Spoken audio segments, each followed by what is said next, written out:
ఇతని పేరు నీలం మధు. నీలం మధు ముదిరాజ్. ఈ నీలం మధు ముదిరాజ్ అనే ఆయన గురించి మనం కొద్దిసేపు మాట్లాడుకోవాలి.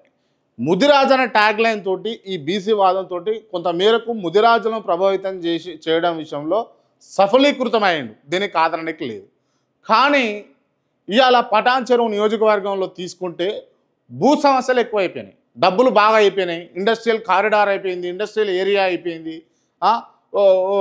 ఇంతున్న భూమి 10 ఇంతలు 20 ఇంతలు 30 ఇంతలు 100 రేట్లు కూడా పెరిగినటువంటి సందర్భాలు ఉన్నాయి.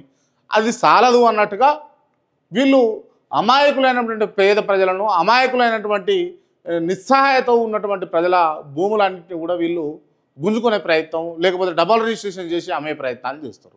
దయచేసి బంద్ చేయరు. మీరు సేవ చేసేందుకు వచ్చారు, సేవ చేయండి. రాజకీయం అంటే సేవ కదా, సేవ చేస్తామని చెప్పేసి ముసుగుతోటి వచ్చారు. చూడండి మీరు, మన పక్క రాష్ట్రం మాజీ ముఖ్యమంత్రి జగన్మోహన్ రెడ్డి ఎట్లయితే ముగ్గు కవలికలు ఇస్తాడో గట్లనే ఇస్తాడు. ఈ సార్ కూడా, నీలం మధు సార్ కూడా గట్లనే ఇస్తాడు. ఇట్లా అంటాడు, కడుపులో తలకాయ పెడతాడు, మంచిగా చేస్తాడు. ఇటువంటివి బాగుంటాయి. దీన్ని మేము అప్రిషియేట్ చేస్తాం, మేము కూడా సెల్యూట్ కొడతాం. కానీ ఈ పేద ప్రజల సంగతి ఏంది? ఈ డబల్ రిజిస్ట్రేషన్ కథ ఏంది? మీరు ఇంకెంత సంపాదించుకుంటూ పోతారు? ఎంత సంపాదించుకుంటూ పోతారు? చాలా తీవ్రమైన మోసం జరుగుతూ ఉన్నది. మన దగ్గర డాక్యుమెంట్లు పట్టుకొని వచ్చి క్లియర్గా వాళ్ళ దగ్గర అన్నీ ఉన్నాయి. ఇక్కడ వీళ్ళేమో కబ్జాలనేమో వీళ్ళు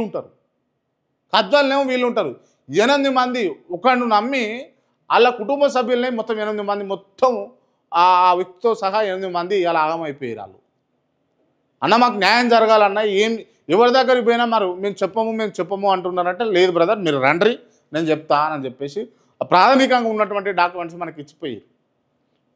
వాళ్ళ కుటుంబ పరంగా జర సోషల్ స్టేటస్ ఉన్నోళ్ళే వాళ్ళు. సో కాబట్టి మేము ముఖం చూపించదలుచుకోవట్లేమన్నా, అందుకే మేము రావట్లేదు. దయచేసి ఈ విషయం మీరు ఖచ్చితంగా బహిర్గతం చేయాలి. మాకు న్యాయం జరగాలన్నా, మేము చాలా కష్టపడి రూపాయి పోగు చేసుకొని సంపాదించుకున్నటువంటి భూమి మమ్మల్ని నమ్మి మా కుటుంబ సభ్యుల్లో ఉన్నటువంటి ఇతర కుటుంబాలు కూడా పెట్టిన పెట్టుబడులు అని చెప్పేసి వాళ్ళు చెప్తా ఉన్నారు. ఎందుకు ఇక